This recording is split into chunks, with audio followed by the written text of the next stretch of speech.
嗨，大家好，我是阿用。今天要跟大家来分享是我最近改好的 NMAX。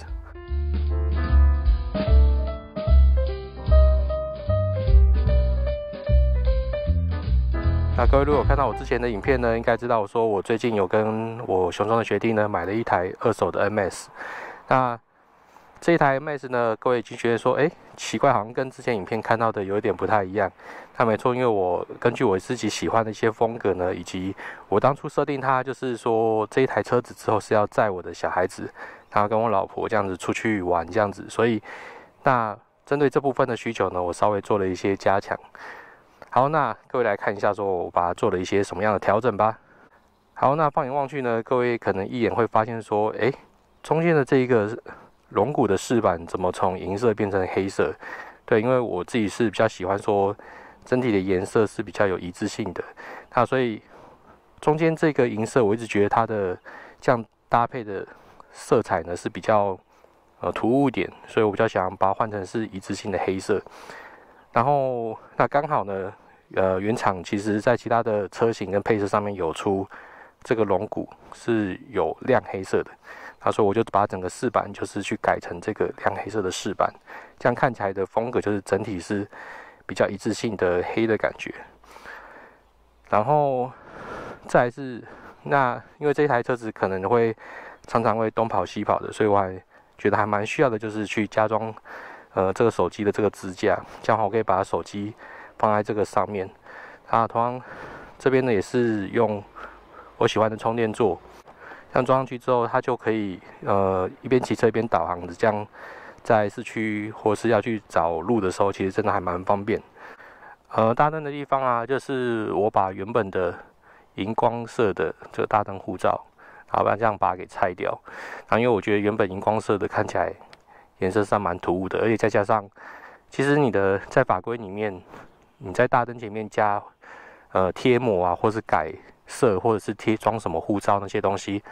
其实都是不合法的，然后是可以去检举。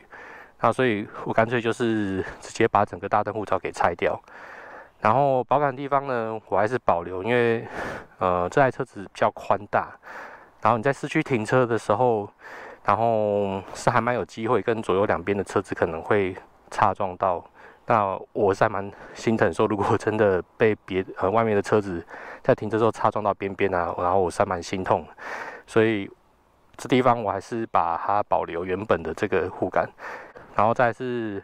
前面的这个行车记录器啊，那我是装在这个位置。那你在外面骑车呢，其实行车记录器是非常非常重要。发生很多事故的时候，如果你没有行车记录器的话，是很难理清一些问题。那我目前设定的位置是装在这个地方，然后应该是比较低调一点啦。那把手的地方，我给它换成是 Domino， 因为原本的车主更换的那个把手护套啊，我觉得是非常的手滑，然后所以我把它换成是 Domino 的，好像骑起来在转油门啊是比较觉得说不会一直滑的感觉，那这样子手感是还不错。然后再是脚踏的这个饰板啊，我把它也是改成是黑色的，然后原本是电镀红的嘛，然后把它改黑色的话，这样看起来跟整体的颜色的配色的设计也是比较有一致感。然后既然这台车子是之后可能会采购的需要啊，所以我增加了一些置物的空间。那比如说这里原本没有挂钩，然后我发现说，没有挂钩的话，你在买一些东西的时候，突然要找个东西勾，然后根本就没有地方可以去挂。然后刚好这两个地方，然后是可以去可以锁挂钩上面去的。然后所以我就各买了一个挂钩放到上面去，挂到上面去。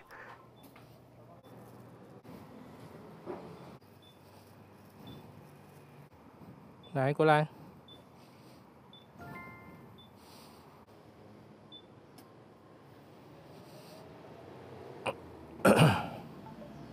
那后箱的部分呢，我就是把它换成是之前 T5 在用的这个后箱。然后这个后箱，我觉得它的空间的配置是有比较好，因为它里面的格局是蛮方正，然后有一些袋子，然后放在里面可以去放一些小东西。然后重点是，这里有一些可以挂东西的，然后所以你有时候在塞一些突然要塞一些零食的东西的时候是还蛮方便，然后可以塞在外面这样。然后这里也可以挂掉那个吊带，好像你去放些饮料啊，或者是放些小东西，然后这东西都还蛮方便。那这行李箱呢，我觉得会比原本的 Shark 的 SH39那个行李箱，就是更空间利用上面是会更弹性一点的。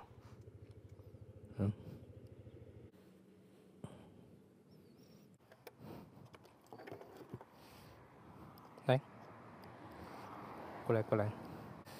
嘿，我们有预定。好，好，谢谢。不过它现在还是有一点温度，那就是尽量不要焖到它。好，谢谢。它就是加热的时候不用蒸太久，好，太久它会绵绵的，好，比较不好吃。好，谢谢，拜拜。哎，好，小心哦，在这里不要乱跑，把皮先放一下东西哦。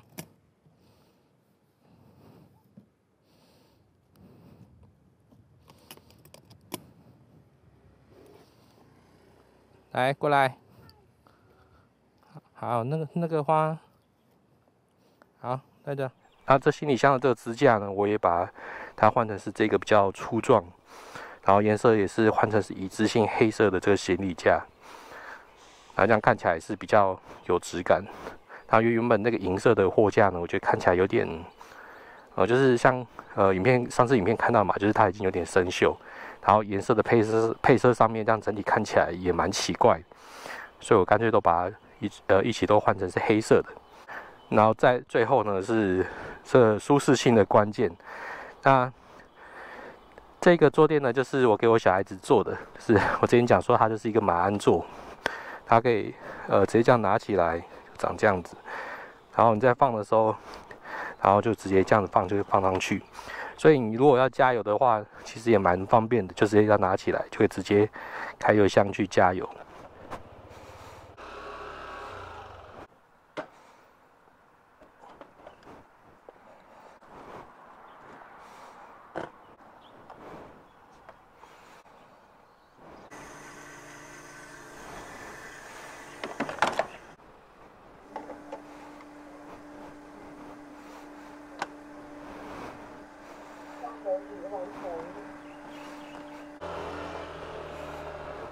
最近我的测试呢，就是载小孩子出去的时候，他坐起来是都还蛮舒适，而且说比以前好坐很多的感觉。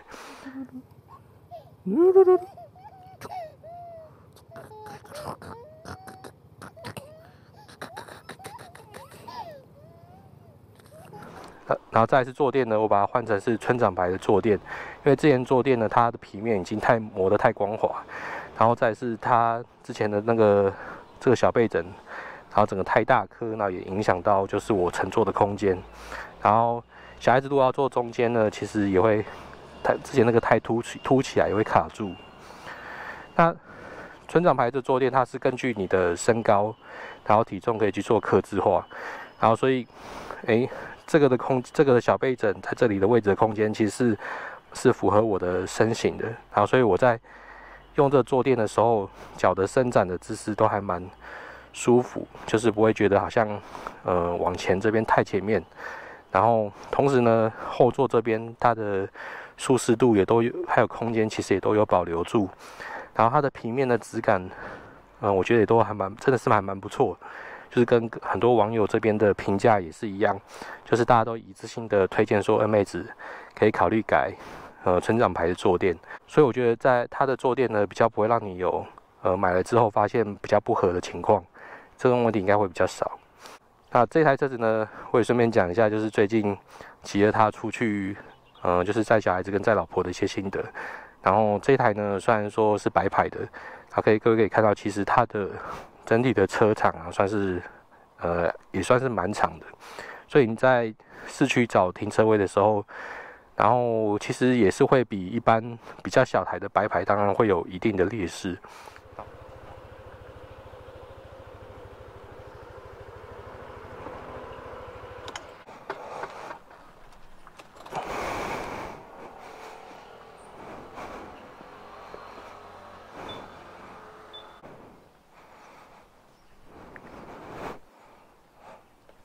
那撇开车长跟车子体积比较大的一些问题呢？因为毕竟有一好没两好嘛，那你车子比较大，然后坐起来一定会比较舒适。那同时带来的问题就是说，你可能在停车的方便性，然后也会比较差一点。但是它算是在你黄牌的级距啊，就比如说像 XMAX 跟再小一点体积的白牌，它大概是介于中间之间吧。然后所以我觉得它有舍有得，然后可是我觉得它算是真的是还蛮不错的一个设定。然后这看每个人个人的需求。那当初为什么我不直接上黄牌的大洋呢？因为黄牌大洋不是有路权，这样更好嘛。那我觉得这是考虑到你设定这台车子的用车环境嘛。那以我个人来说，我已经有红牌的，然后所以我已经有可以上快速道路的路权车。然后可是呢，这台车子我的设定就是要载小孩子。那如果载小孩子的话，我不可能会骑得很快嘛。那比如说假设我载小孩子，那我的车速呢，可能大概是在时速50左右的区间。然后可是呢，如果今天骑在快车道的时候，我骑时速50，然后这时候可能会有跟周边的车流这边就是车速上面会有一定的落差。那我觉得这样就变成说是相对来说是比较危险，因为其实你在骑车的时候，车速其实安全性是倒是其次，反而是说你今天在骑的速度呢，跟你周围的车子有一定速度的落差越大的时候，就比如说你今天你骑50，可是你周围的车子可能都是骑80或是骑70，然后你中间就有大概30-40的时速的落差，然后这时候同时这速度落差就会造成说你的一些超驾的反应啊，就是会比较慢。然后所以呢，我觉得这样子反而就是会变成说我在骑的时候相对来说是比较不安全，因为你真正的安全的话，你是要跟上你周围的车辆的车流的速度，这样才会比较安全。然后所以像我骑50的这个速度呢，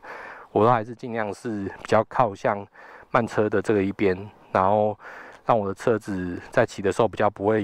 一直有被刷卡的那种速度差的压力。然后这样一方面也是比较安全，一方面也比较不会造成说其他人的困扰，因为我既然是慢车，那我就是靠比较慢的那个车道这边在骑，然后就不会影响到别人。那如果是黄牌的话，那我就会被强迫，就是我一定要待在快车道去骑，然后甚至说我黄牌，其实我也不会载小孩子上快速道路啊。那所以说这台车子呢，我当初在设定的用意就是要作为一台家庭用车嘛。那以这样子设定下面，然后所以我觉得白牌就已经足够，而且它在税金跟保险上面，然后也都是比较节省。好，那以上呢就是我把这台 NMAX 改成是亲子车的一些改装项目啦。那我也顺便是记录一下这台的改装变化的一些过程，然后同时也跟大家来分享一下就是我改装的一些东西。那希望如果你也跟我一样，就是想要拥有一台亲子车，然后想要愉快载着老婆载着小孩子这样出去玩的话，各位可以看一下，考虑参考一下我改装的东西。好，那以上呢就是对这一台 NMAX 跟大家的分享啦。那各位如果喜欢我的频道的话，欢迎各位按赞、订阅、加分享，记得开小铃铛。